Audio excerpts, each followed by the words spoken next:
My week has been pretty relaxed at the beach, so it's been good. What about you guys?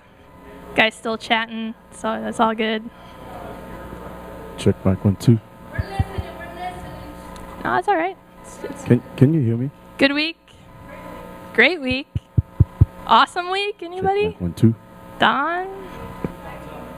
2 thumbs up. Well, that's good. I'm glad we're all here, no matter what our week has been like. I'm thankful that my parents are in town. I got to spend some time with them. And it's been good. So God's good all the time. We know that. So tonight we can worship Him and sing some songs and learn about Him a little bit more. So here we go.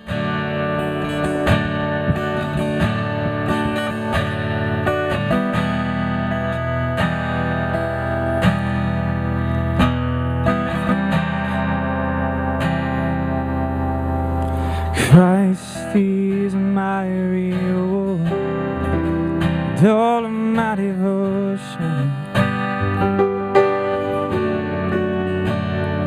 Now there's nothing in this world that can ever satisfy.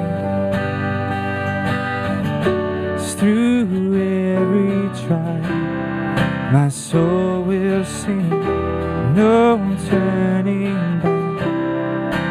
Been set free. Christ is enough for me. Christ is enough for me. Everything I need is in Him.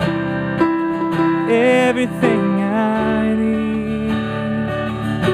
Christ, my all and all, the joy of my salvation. And this hope will never fade. Heaven is our home. Through every storm, my soul will sing. Jesus is here. To God be the glory. Christ is enough for me. Christ is enough for me. Everything I need is in Him. Everything I need. Christ is enough for me. Christ is enough for me. Everything I need is in Him. Everything I need.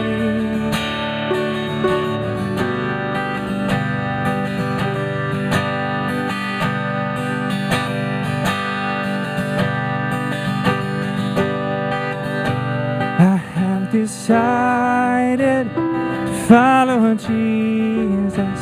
No turning back. No turning back. I have decided to follow Jesus. No turning back. No turning back. The cross before me, the world behind me. No turning back. No turning back.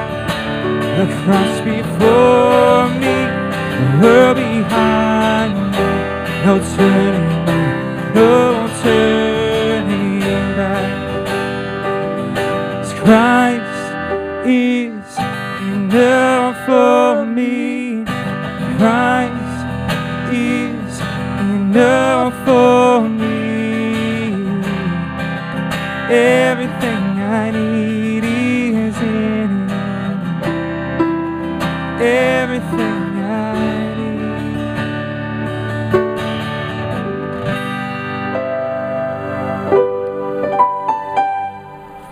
What's the next song, Don? Is it Mighty to Save? See, I'm bringing back some oldies, guys. You guys should know these. even if the slide's not up there.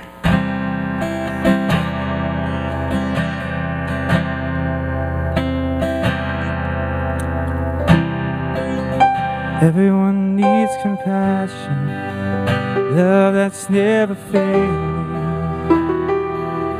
Let mercy fall on me. Everyone needs forgiveness, kindness of a Savior, the hope of nations.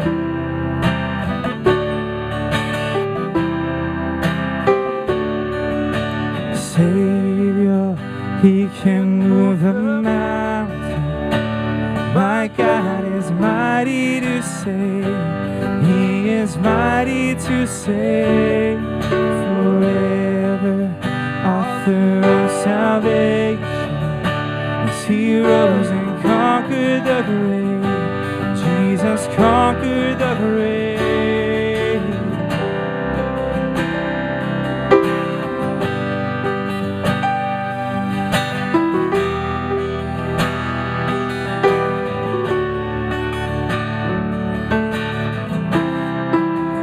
Take me as a find all my fears and fears.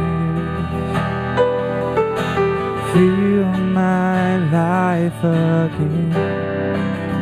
Give my life to follow everything I believe in. Now I surrender.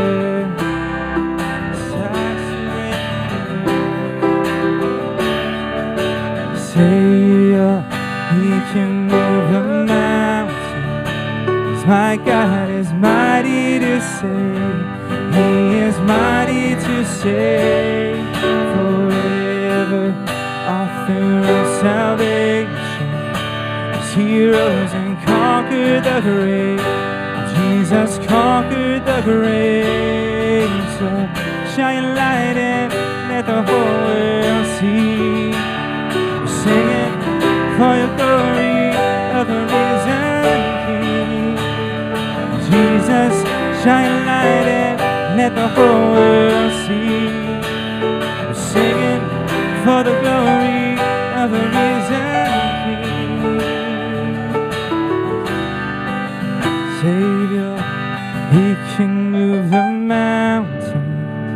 My God is mighty to save. He is mighty to save. Forever, author of salvation. As He rose and conquered the grave, Jesus conquered the grave. Savior, He can move the mountain. My God is mighty to save. He is mighty to save. Forever, author of salvation. As He rose and conquered the grave, Jesus conquered the grave. Right, amen. I don't know the order of the songs, so Cornerstone? Right, I heard you guys louder on that song, and you didn't even have the lyrics up, so that was good.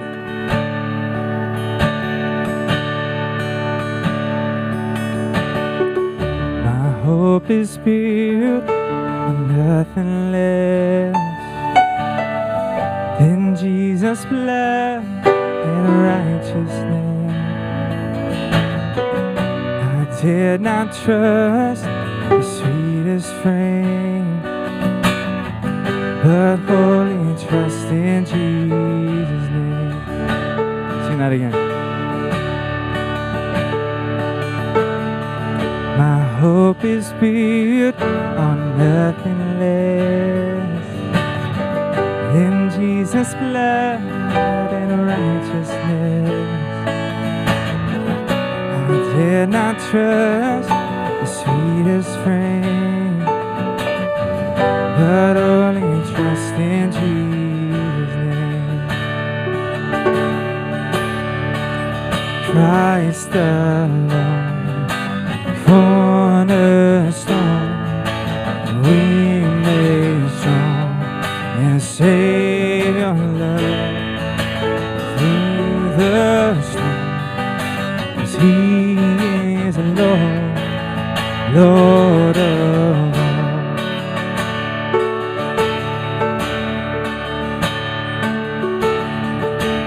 Darkness seems to hide His face.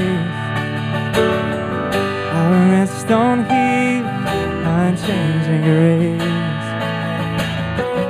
In every high and stormy gale, my anchor holds within the veil. My anchor holds within the veil.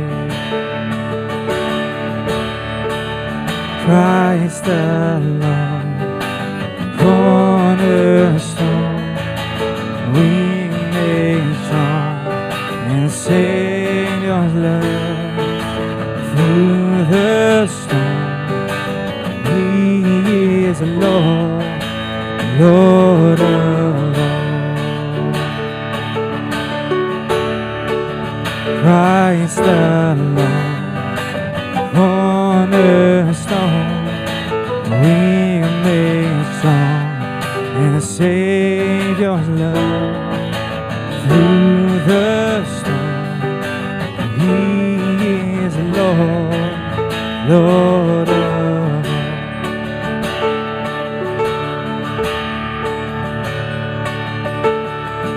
And He shall come, the trumpet sound. Oh, may I then be Him be found, dressed in His righteousness alone, fall and stand before the throne. Christ alone, cornerstone, we made strong in the Savior's love. Through the storm, He is Lord, Lord of all. Through the storm, He is Lord, Lord of all.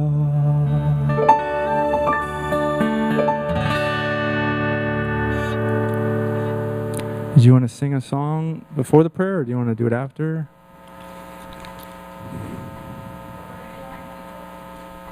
We don't have a song before and after, unless we do half of it now and then no.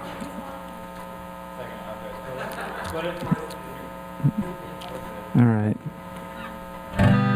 So for those that listen to the Christian radio station, this is on there a lot. It's "Oh Come to the Altar." So we're doing it tomorrow, Jim. So if you haven't heard it, you're gonna hear it tomorrow again. So.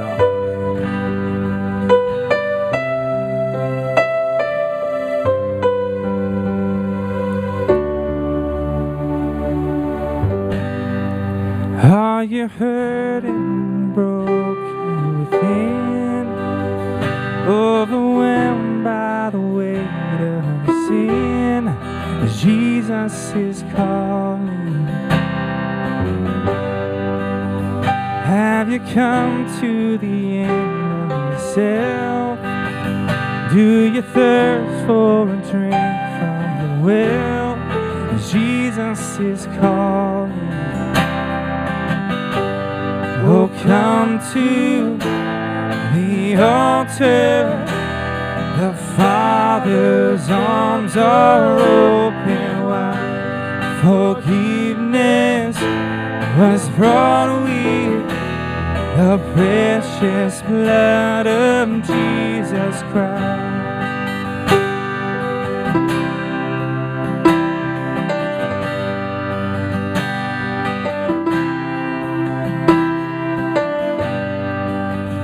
Leave behind your regrets and mistakes. Come today, there's no reason to wait. Jesus is calling. Bring your sorrows and trade them for joy. From the ashes a new life is born. Jesus is calling. Oh, come to the altar. The Father's arms are forgiveness was bought with the precious blood of Jesus Christ. Oh, come to the altar. The Father's arms are open wide. Forgiveness was bought with the precious blood of Jesus Christ.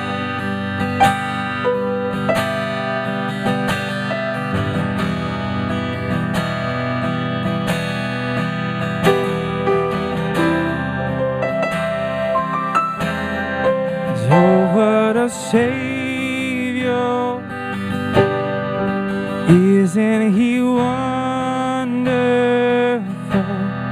Sing hallelujah, as Christ is risen. Bow down before Him, for He is Lord of all. Sing hallelujah, Christ is risen. Oh, what a Savior! Isn't He wonderful?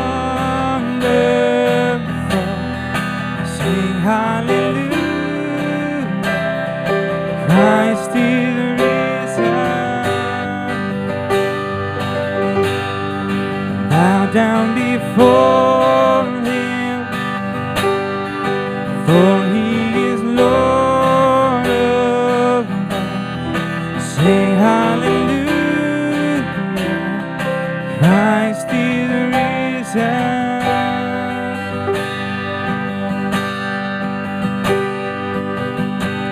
So come to the altar.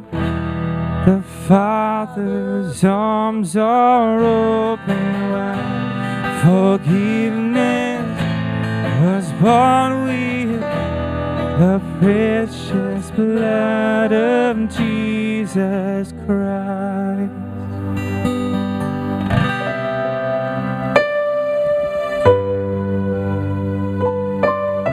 At this time, we're going to come before the altar. You don't actually have to come up here, but in just kind of a biblical sense, come before the altar of God and bring your prayer requests to Him, whatever those might be.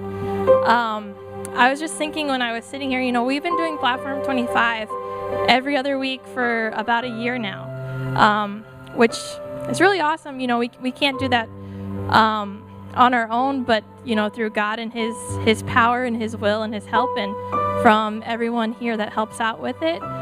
It's been really great, and I know God has a lot of good things in store for us, and He provides an altar that we can come to every other week here to spend time with Him. And the altar is like His house, and when we come and spend time with God, we can lay our burdens down at His feet, and He takes care of us and provides for us and is always there. So at this time, if anyone has any prayer requests they'd like to share openly, you can do so. Just want to raise your hand and shout it out.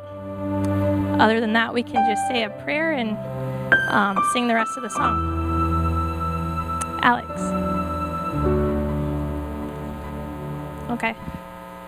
Okay, so Ruth's aunt, and her surgery, that everything goes well and that she heals and is taken care of. Aubrey's grandpa, pray that he heals as well and isn't going through any pain.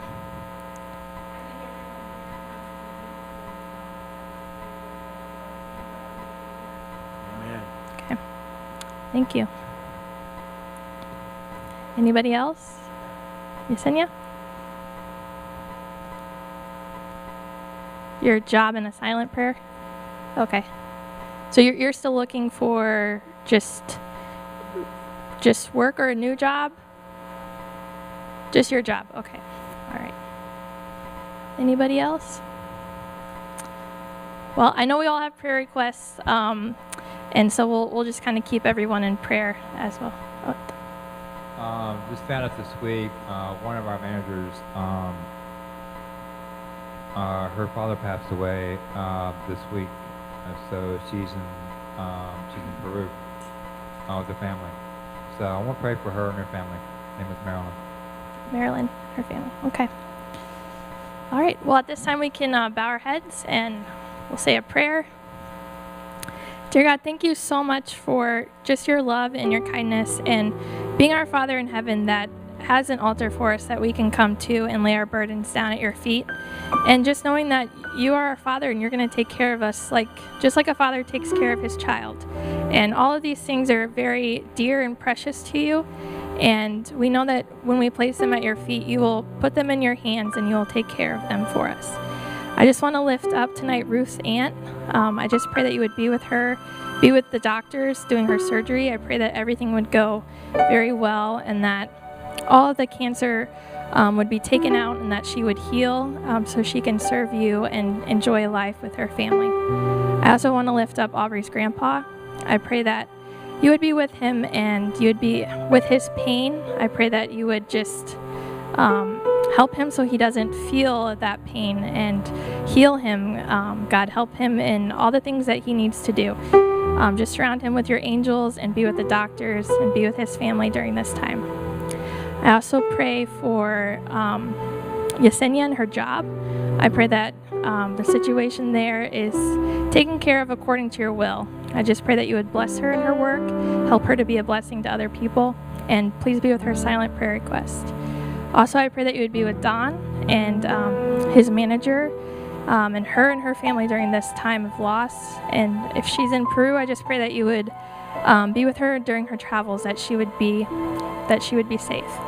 And I also just want to lift up everyone here in this room, that you would help us all to be a blessing to other people as we go out throughout the week, and that we would receive a special blessing from you so that we can work for you and share your glory a little bit more each day.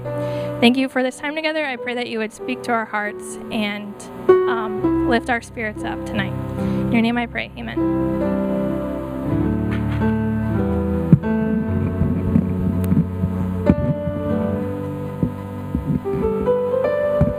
We have Alex up here tonight. Hello, nice to meet you all. I don't think I've met you guys before. I'm just kidding. You guys all have a good week? Everybody? Every single one. Who did not have a good week? Yeah, pretty good. I didn't have a good week.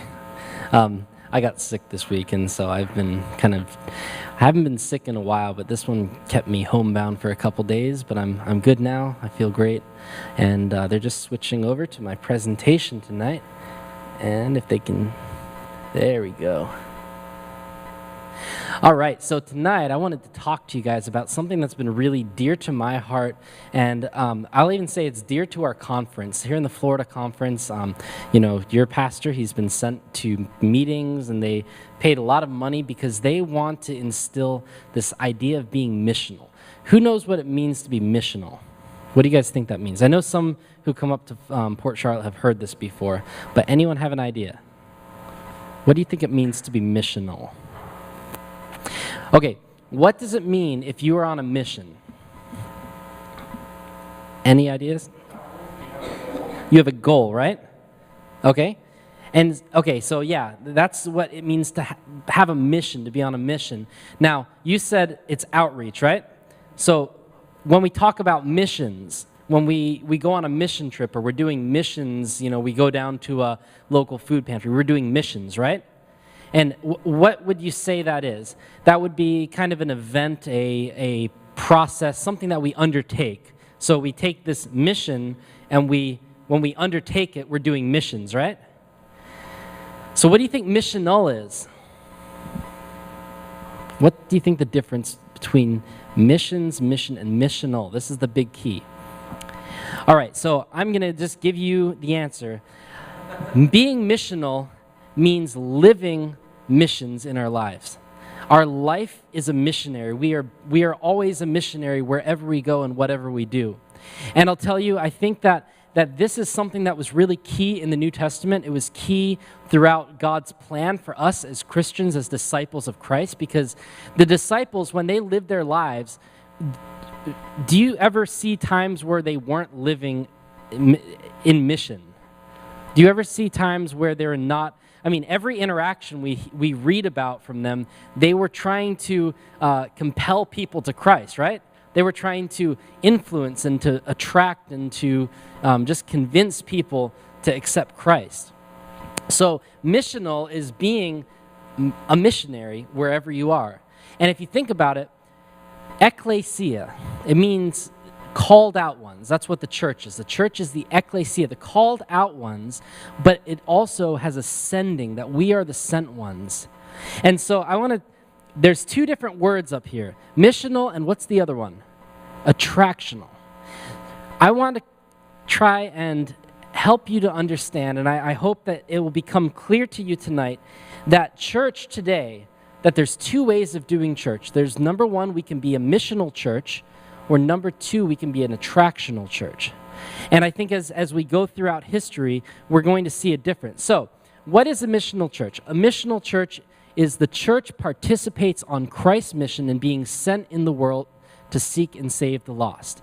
So when Jesus, there's 4 commissions in the New Testament we see, and I'm not going to go through all of them right now. You know the Great Commission, go ye therefore make disciples of all nations, baptizing them in the name of the Father, Son, Holy Spirit, and then it says, teach them all the things I've commanded you. So we see that's one of the commissions. Another one is when Jesus is telling the disciples what they're supposed to do, and he's referring to himself.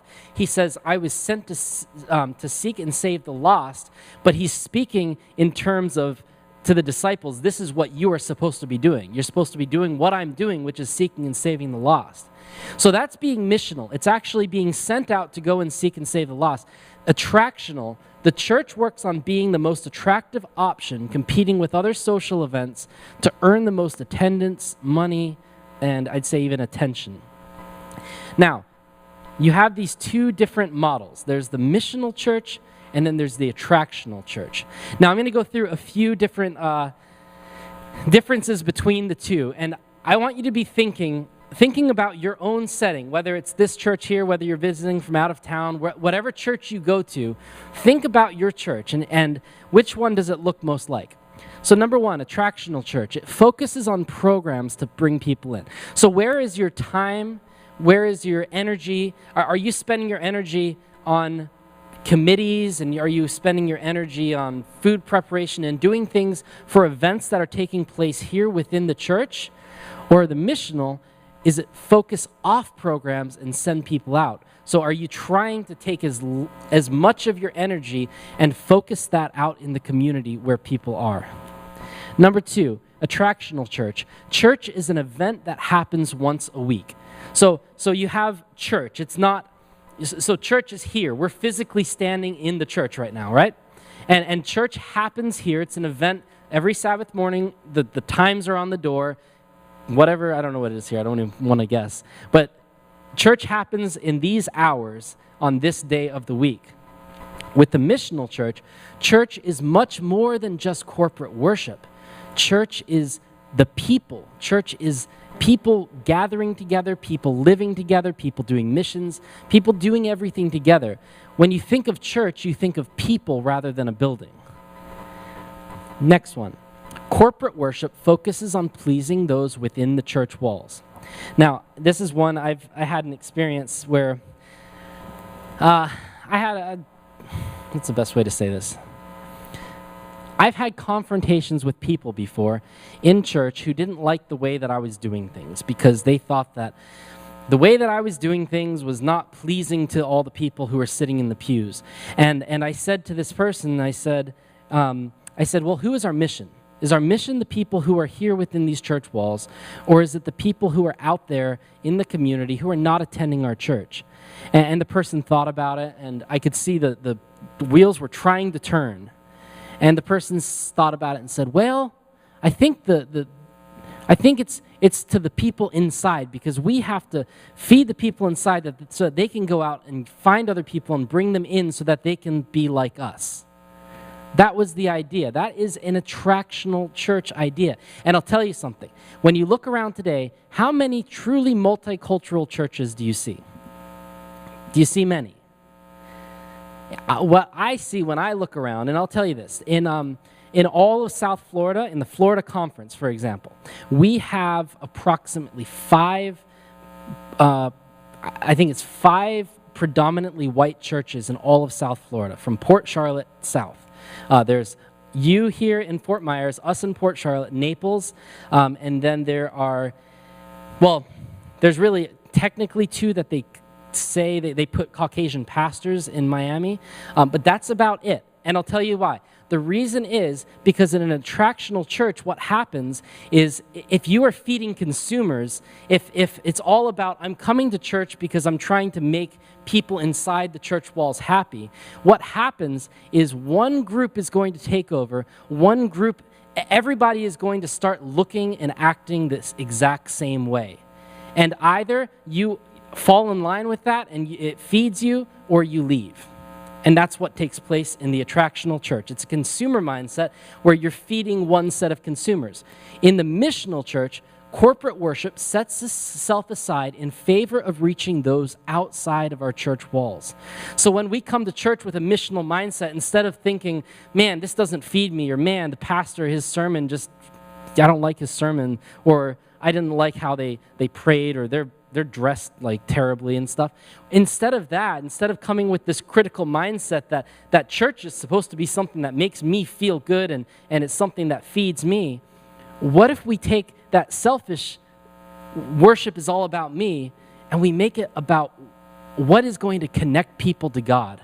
What is going to connect others to God? And maybe there's something I don't like that's happening here. Maybe it's something that doesn't necessarily feed me. But can I come together and can I be with other people who don't look like me or aren't the same age or like different styles than me? And can we all worship together? And when we are truly being missional, when we are truly being disciples of Christ, I believe that God can make a church truly about focusing on Him, and all sorts of peoples and ages and generations can all come together. Attractional church evangelism is something we do.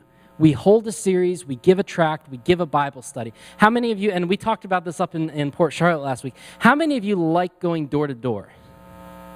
What? I thought everybody would love it. You love knocking on doors and telling people about Jesus, right? Oh, I see some cringing faces here. So how many of you carry around tracts about death or something like that in your pocket and hand them out to people? Okay, so there's some people here that do that.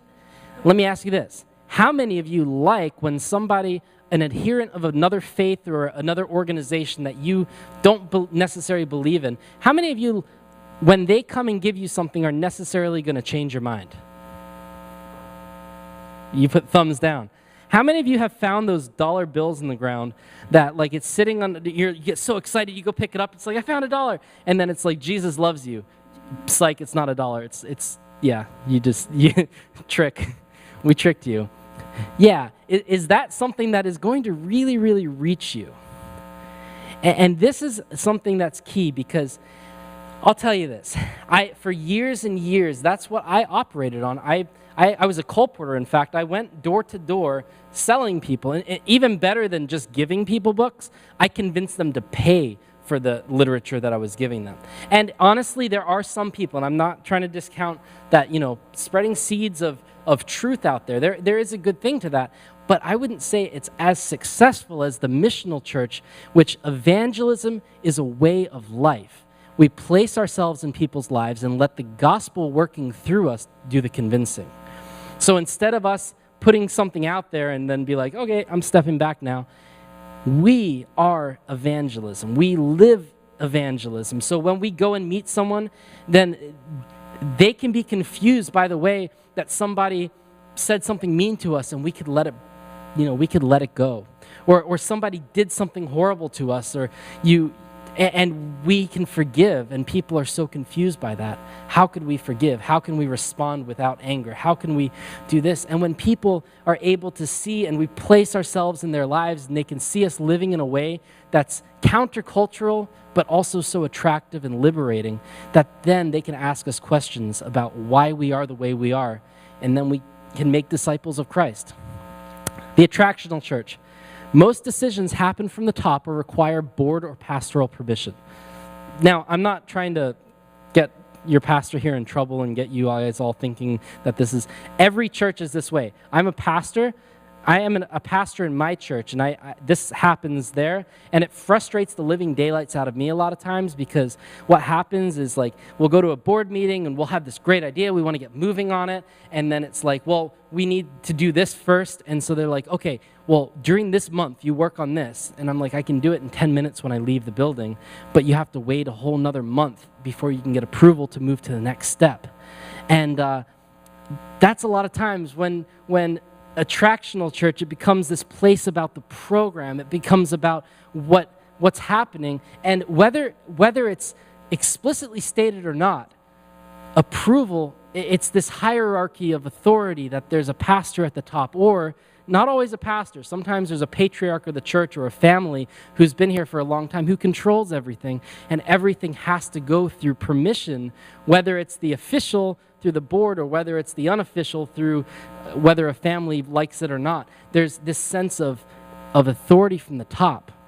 Whereas in the missional church, members are empowered to make decisions. We try and decentralize the authority so people can actually go and live in a contextual way, so that if a group wants to go do something in a community, instead of having to wait for approval and get, not even just approval, but direction, a lot of people become conditioned that we can't do anything until we have to wait for the pastor to say to do this. But in the missional mindset, in the missional church, the people say, hey, let's go do this. And then the authority at the top, what they're there to do is to help you, to support you, to highlight, to get other people on board and to help you. And that's what the difference, that's one of the other differences between the attractional and the missional church.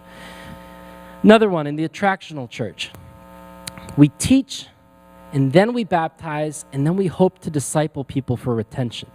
I've talked about this one before, I think even here before, but we teach first. So we hold an evangelistic series, we give that track, we give something, and we say, okay, so we're going to convince them, because they're going to read something they haven't read before, and they're going to be so perplexed by it that we're going to get engaged in conversation, and then from there it's going to lead to them coming to changing their mind about things, and then they're going to get baptized because their minds have been changed, and then after that, we hope that there's going to be some sort of system in place in the church where they're going to get connected to a small group or something. But a lot of times that doesn't even happen. And so when you hold an evangelistic series, I mean, it's expected that you're going to lose, I don't know, was it like 40% of the people who get baptized aren't even going to keep going to your church afterwards.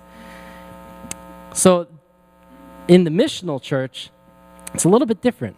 We disciple first, and then we teach and we baptize afterwards. Think about this. Go ye therefore and make disciples of all nations, baptizing them in the name of the Father and the Son and the Holy Ghost, and teaching them to observe all things that I have commanded you. What did Jesus do? Did he go out there first and like just immediately start talking about whatever it is that he needed to talk about? What did he do first? He made friends with people, right? Woman at the well, did he immediately just start saying, you have this and this and this and you need this in your life? No, he started questioning. He did things in a way that broke past the barriers of I'm selling you a product to make friends with people. He made people feel that they could relate to him. And you look at the disciples and you look at the time that he spent the most time in the smallest group of people. And then from there, he loved to spend time one-on-one. He made disciples. And then, I'll tell you this, in the church, someone is much more likely to stay a committed Christian if they have become friends with you even before you have shared anything with them and before that baptism comes. So the attractional church, it's about teaching. It's about putting the knowledge out there and hoping that will follow through to a decision for baptism, and then we usually forget the discipleship part.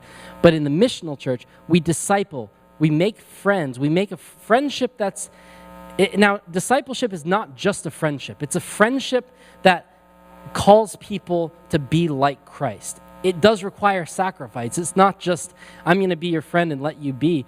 I'm going to be your friend, and I'm going to help you to see what it is in your life that's just really holding you back. Attractional church, it focuses on the gospel proclamation. It's everything we do. It's about what we're telling people. We've got to tell people this, tell people that. Missional church, both gospel proclamation and demonstration. Attractional church, it reaches the church. It reaches the people who are already in the church. I'll tell you something, especially in Seventh-day Adventist evangelism, the most that we do, and all the research shows, whenever we do our prophecy series or different things, it reaches other Christians. Very, very seldom does it actually reach people who don't go to church or who have never been to church.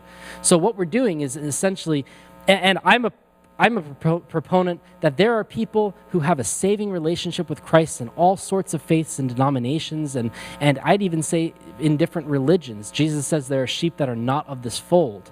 And so I do believe that we have a very, very developed system of theology, and I wholeheartedly believe in it.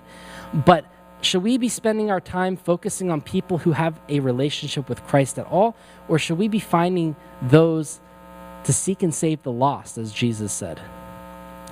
And I wanted to, I have an analogy, and now this is one that's, it's going to sound weird, and don't, I'm not a proponent, and I'm not trying to say that that teenage smoking or anything is good or anything like that.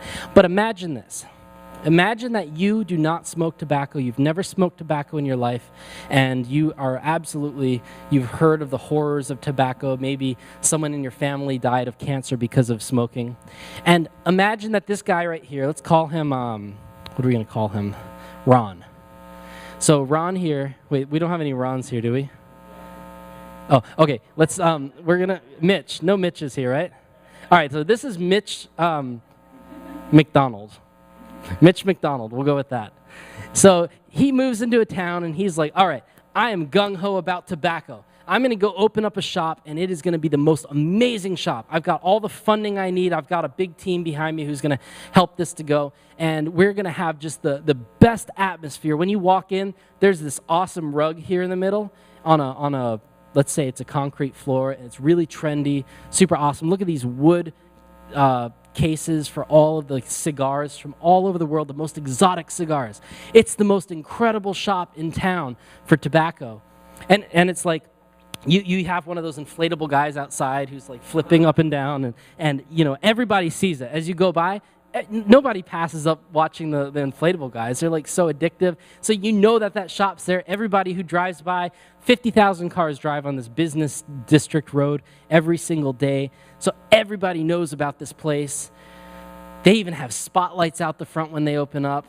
And just to make sure if there's people that don't drive along that road, they did a mailing with this incredible card stock, like I don't know how many pound card stock, like 30-pound card stock, if that's even a thing.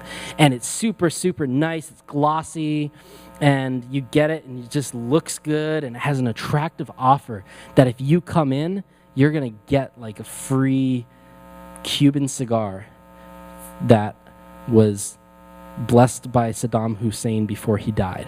Wait, no, not Saddam Hussein, Fidel Castro.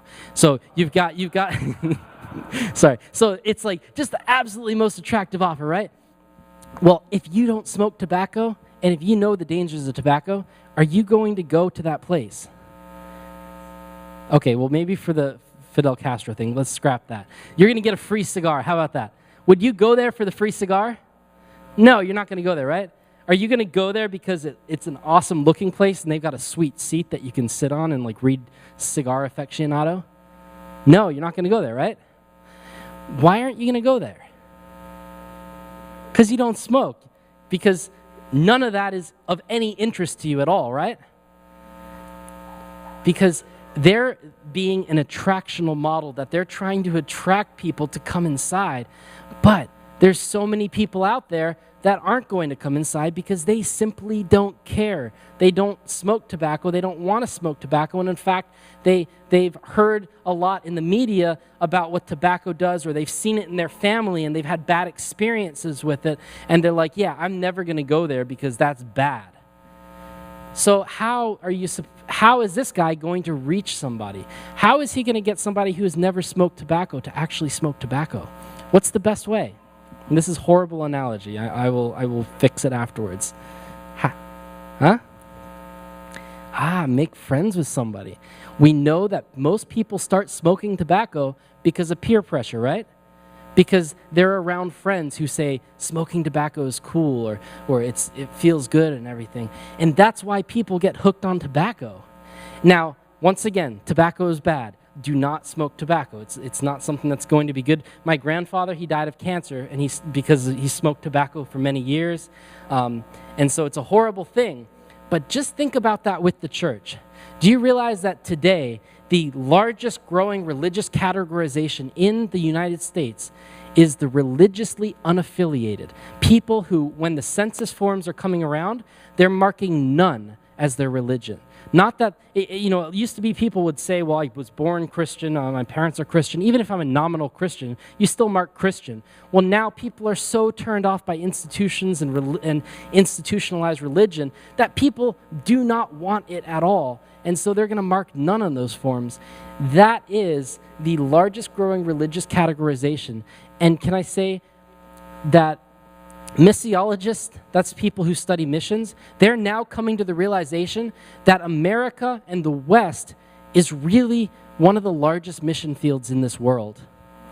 It's really one of the largest mission fields in this world because just in the last 15, 20 years, things have changed so much that we are becoming such a post-religious, a secular society that we need Jesus here more than almost any other country outside of the Western countries and especially Europe, secular Europe. So as much as we want to be that tobacco shop or we want to be that church who is there and we're in the community and we're so attractive, come visit us, there's a whole bunch of people out there who are never going to come because they don't, in fact, they hate you because they hate what the church has done because they've heard about it in the media, they've had a bad experience, they've heard bad experiences from their friends. So my questions, I have I think 3 questions for you tonight. Which model of church does the Fort Myers SDA Church operate on, missional or attractional? And before you do this, I want to throw my own church under the bus first. I just sat down with the team. I went actually to my church, and for one of my papers for my doctoral research, I had to do a demographic profile and all this history on my church. I got about 15 to 18 years of back history on our membership. Now, our membership, it's been on an upward trajectory, pretty stable for 15 years. It's like actually pretty, it's like, there's a couple of like big evangelistic events where there's big jumps and everything. And we're now at like record membership, 807 people right now. And we looked at our tithe and our offerings, and our tithe has always stayed about the same, maybe gone up a little bit, and it's kind of, about the same. Our offerings have gone down significantly, but our church, of course, is still operating in the black. We've been cutting our expenses as we go along. But when it came to our church attendance, what do you think we saw? If our membership keeps going up, we should have attendance that keeps going up, right? Our attendance was the opposite. Big drop, little gain, big drop, and then little gain, and then for 5 years it's been completely flat. And I talked to a couple, the ministerial director for the Florida conference, Tim Goff, he used to be the pastor there, and I talked to him, and I'm trying to make sense of this. And honestly, the fact that we have flatlined is positive because we stopped the hemorrhaging of attendance. But that's not good enough.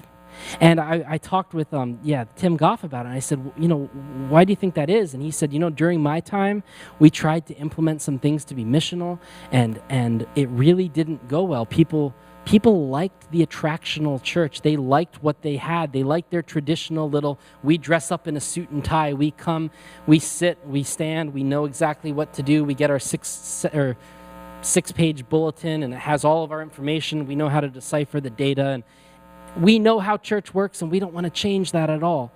And you know what? During his time, even though he tried to implement a lot of things, that mindset was always there, and attendance dropped. And we've done a lot of things to try and keep attendance from shifting. So in our church, when every single month we get to our board meeting, and our clerk is so happy to announce our record membership. And when I brought that paper with that chart of our attendance, there was an audible gasp when people saw it. And we actually have put a committee together that's coming up with what it is we need to do to become a missional church. And when we sat down this last week, we went through the same list and we said, what is our church? And 100% of the people in that room, they said our church is an attractional church. And every single person there, no, I can't say that. Almost every single person there, when I said, would you bring someone to our church? Almost most of the people said no. They wouldn't bring it, because even though they know how the system works, even though they know to dress up and they know to do things, they don't want to bring someone into our church, because if they come in, if they invite a friend in and they walk in and they're dressed in like shorts and flip-flops and the Hawaiian shirt, even though no one in our church is going to be like, whoa, you're totally underdressed, just by looking around, they're going to recognize that they are out of place, that they don't fit, that they don't belong. And so in our church, we're working on something, and in fact, I'll tell you, we're working on possibly even creating a whole new church that's going to have a whole different DNA, a missional DNA that's a lot more outward focused. So my question to you, what model of church does the Fort Myers SDA Church operate on? And nobody's going to look to the pastor to answer. This needs to come from everybody else. What do you think?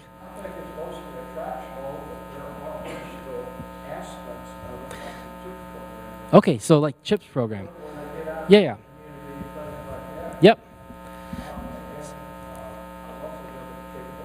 Mm-hmm. Mm-hmm. So CHIPS a great example. That's a good one because you're. Mm-hmm. Yep. So let me ask you, what are they trying to do with the TV program?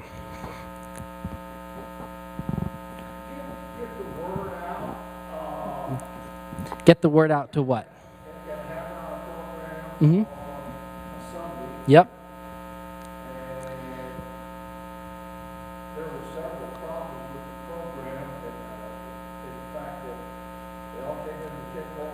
Yep.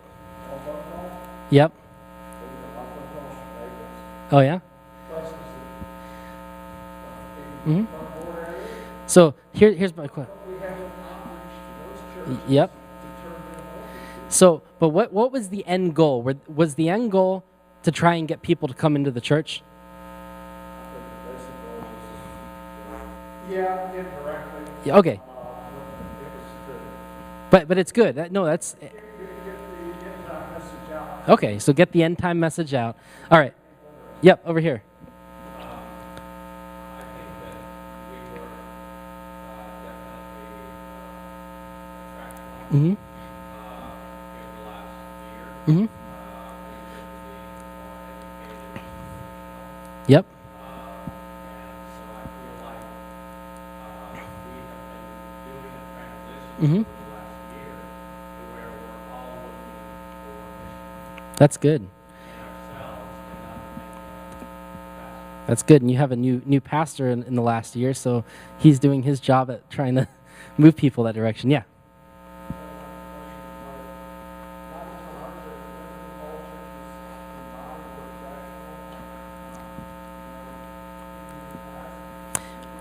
Mm-hmm. When do you think that it started to be attractional? Okay, so when did the structure come along? Okay.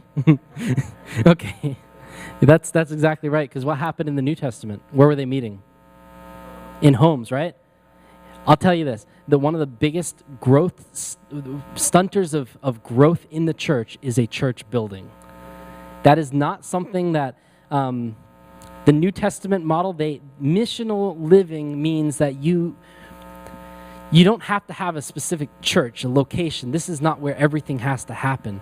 And in fact, in China, when the church had to go underground and when all of their buildings were confiscated by the communist government, that's when the church grew rapidly, because people were meeting underground in homes, and that's when growth took place. In fact, another word for missional by the missiologists, they call it third to first world missions, because they're taking the principles of third world countries where they can't necessarily afford to have, buildings in every church buildings with every group, and they're seeing how rapidly it's growing there, and they want to bring those principles back here. So my next question, what model does Platform 25 operate on? And I'm not trying to pick on people, because I'll tell you, I went through the same thing. You know, we went, and a lot of you were with us, we went through a lot of the same struggles, and it's a process that we're still on, even in Port Charlotte, we're trying to work through. So what do you think, which model does Platform 25 operate on? What do you think? Free. Mm-hmm.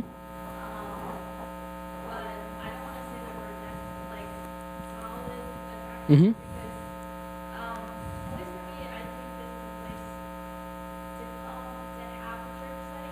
Yep. Mm-hmm. Yep. But I do think it's more for us. Mm-hmm. It needs to be more outside. Okay, that's good. No, thank you for being honest. It's hard to be honest, especially when you're the one that's, you're one of the people who started things. And for me too, when there's a lot of great stuff, and I'll say in Port Charlotte, we had a great group. When I got there, I was like, let's get people together and make friends and everything. And it came to a point where I realized we made these great friends, but what are we doing? Like, what's the next step? We're just friends. We're doing a lot of social events. We're doing stuff, but what do we do next? And it's hard to have introspection, but it's important. So my last question, what does Platform 25 need to do to be missional? What does Platform 25 need to do to be missional? Okay, spread the word. How? And what do we do with... Okay, so flyers to bring people in.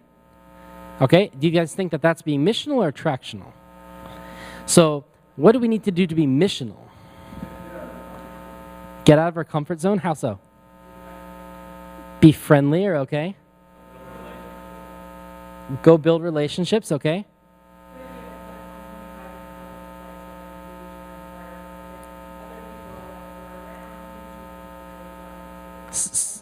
Yeah. So take this and put it outside in the community somewhere? Is that a crazy idea? All right, what else? What do you guys think? Where's somewhere in the community that you can do this? Oh, sorry.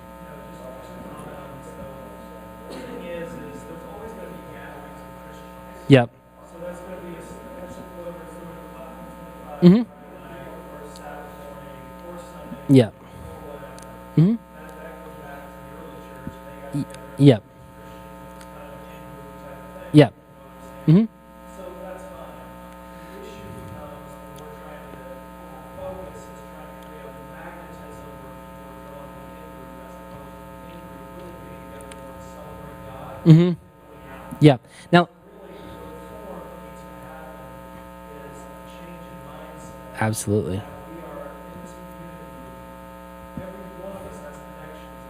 Yep. Yep. Mm-hmm. Yep. Mm-hmm. Absolutely. Yep. And let me ask you this. Should we, what's the opposite of attractional? If you push something away. If you think of a magnet, you've got magnets that like attract, and then you've got, what's the opposite? Detraction? Retract? Retract would be. Well, anyways, okay, so do you want to be like the magnets that like literally push people away? Is that what you want to be? No, right? So there is a biblical precedent for some attractional model to take place. If you think about it, was the sanctuary an attractive place? Like the tabernacle, was it an attractive place? I mean, it had like fine drapes, and it had like it was beautiful. It was sensory. You walked in, you smelled, you had touch, you ate the bread. There was all the different senses. Things were beautiful. And in fact, that's a whole separate thing. I believe that we could be a lot more sensory and a lot more, in our worship. But there has to be, and like he said, there still was. And I think Paul says to not neglect the gathering of believers. So we are supposed to have a gathering. We are supposed to have a time. And I believe it is supposed to be attractive. But I think that there's there's a balance, and that balance is a lot of times is skewed. And I'll say in our church up in Port Charlotte, it's all attractional and very little missional. And I think that that's where, we're not trying to say that we're not supposed to have any sort of attractional gathering together. I mean, I think this is a good gathering. But a lot of the consumerism, a lot of the mindset, like he said, it's a big mindset to shift from I'm a consumer to I am a disciple that goes out. Yeah. Let me add this too. Mhm. I think missional is not just community-related programs. Absolutely. We take so much of the program. Mhm. Yep. I'm going to give you an example of missional, something that God has spoken to me on. Mm-hmm. He said, Bragg, this is God and I convicted me. This is how I do it. So, Chris and I are going to CrossFit. Yep. And so we go, and everybody comes as a group, and you work out as a group, and then you leave. Yep. There's couches there, a lot of people sit there and hang out and shoot the breeze. Mm-hmm. Yep. And God convicted me that I need to hang out when I'm done Yep. and just shoot the breeze with these people. Mm-hmm. I don't feel like doing it. I'm busy, Yep. and I don't doing this, and I got a million things to do. But no, I've been sitting down on the couch and just for 10 minutes. Yep. And get to know these guys a little more. You know what I mean? Yeah, absolutely. It's just like this, you have that thing as my mindset shifts. Mm-hmm. I'm just here to get a good workout. Yep. And go. So, okay, I'm here to do that. You're a missionary. Well, I'm a missionary. Yep. I need to get to know these people better so I can see what opportunities are here for discipleship. Yep. Yep. So we got to be careful that we don't say, oh, well, let's go and pass out blankets to the homeless. Or, I mean, nothing wrong Yeah. with that, but it's more like a program Mm-hmm. kind of mindset as opposed to missional is not institutional. Yep. It is really you deciding that people matter and Jesus matters. Absolutely. To make yourself available Mm-hmm. to be that conduit. Yep. To have that experience. Just like the disciples, Jesus, they lived their lives in a convincing way that people wanted to be a part and join the group. You see Jesus going around and people are like, we want to follow you. Like they wanted to follow him. They wanted to be like him. They wanted to be around him because it was so attractive. Your life is you're an attractive life instead of an attractive program. Yeah, Ruth.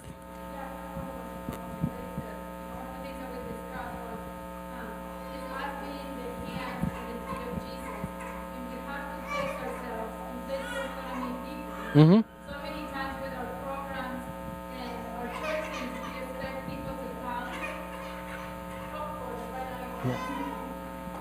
So many times we expect people to come and to come to our programs, the things that we design, but we don't think about us bringing it to the people who are in need. Yeah.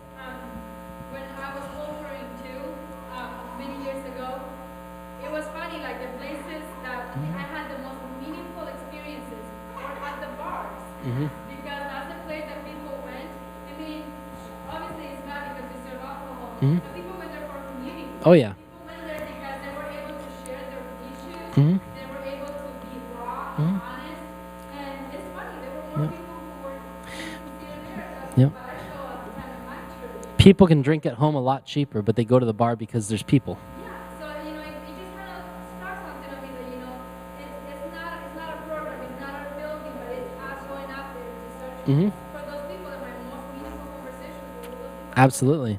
In fact, the bartender is like a psychologist to a lot of people. No, you're exactly right there. And I'll just say this: my view and my picture of what a beautiful, beautiful church would be.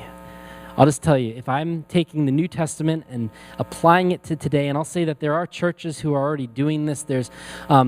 There was this whole time where we were going to church growth, the church growth movement, that we want to have the biggest church. We want to have a mega church. And so we do everything awesome. Everything is super, super cool, and people want to come. They want to become a consumer because you're giving the best product. And then we went from this mass market appeal of we're trying to do the best thing and then Willow Creek, they started coming in with this whole business leadership that, yeah, we're businesses, and if businesses, they need to be experiencing growth, so let's take these business principles and apply them to the church.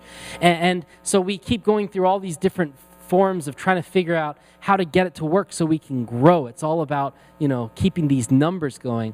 But there's this missional movement that's saying, let's stop focusing on the numbers. Let's stop focusing on how many people we are filling our pews and how our dollars are doing. Let's stay financially solvent. Let's strip ourselves of all of the energy that we're wasting on things around here. And I know this is something you have a heart for, to get rid of a lot of the energy wasting stuff that's not reaching people. And there's these churches now, missional communities. What they'll do is everybody in church is the church. However, you are expected that you are going to have communities and small groups and different things outside of church. And every single week, you're going to spend more time in missionary work, in spending time in small groups, in discipleship groups, and in investing time in others. And then when you come to church, it's great. And church is something that we can all set self aside, and we can focus on what is going to reach the community around us. What is it that Jesus is trying to have us target? Do we have a school? Like in Port Charlotte, we have a school.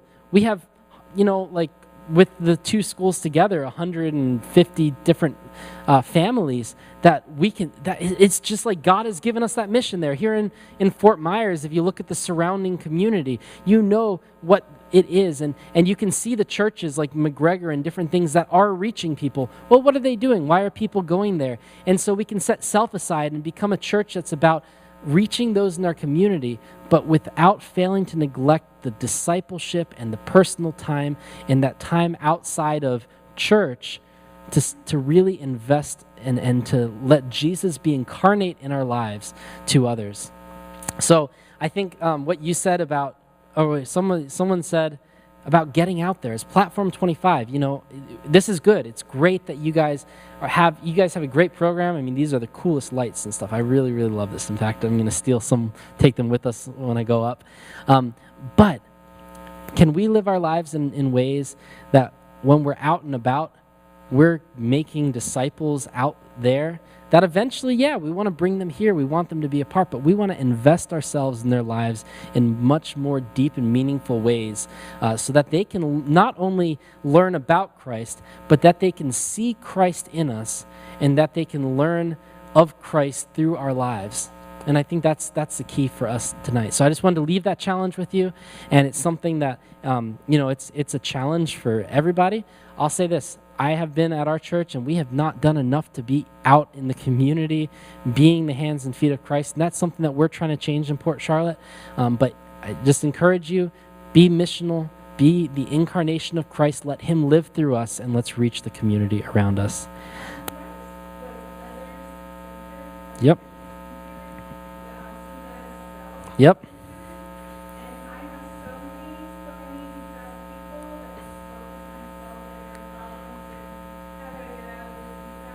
Mm-hmm.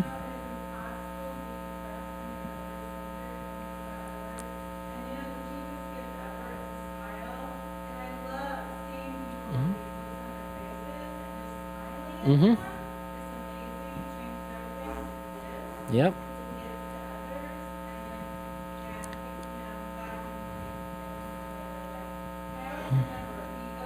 Other-centered, yep. Yep. And if in church, self-consumer, it's about me, other-centered, you know what? I don't like the music, but if it's reaching people, if other people in the community, I like to dress in a suit, and if somebody walks in jeans, I may hate it inside, but I care about that person, and I want them here, so I'm going to give them the biggest smile and give them a hug, right? Amen. Well, are we having another song? Should I pray? All right, well, let's bow our heads for prayer then. Father in heaven, Lord, we thank you so much that you came and you dealt with us, and we were messed up people. The disciples, you had the craziest guys, foul language, they stunk. They were fishermen, you also had doctors, you had all sorts of different people, and yet you were able to bring them all together into one group. And even though they fought with each other, when they kept their eyes focused on you, they stuck together. When they were centering their lives on you, that's when it brought people together. And we want to be your disciples. We want you to live through us, and we want to live that example that when we all come together, we can focus on you and that you'll work out all the issues. And we want to go out into the community. We want to meet people, and we want to let you infect their lives through us. And I pray that whatever it is that we individually need to do, whoever it is that you have us to make those friendships with, that you'll speak to us. You'll help us to be very intentional about this and to live you through our lives. We thank you and we pray this in your loving name. And I pray that you'll bless the food that we're going to eat. I pray this in Jesus' name. Amen.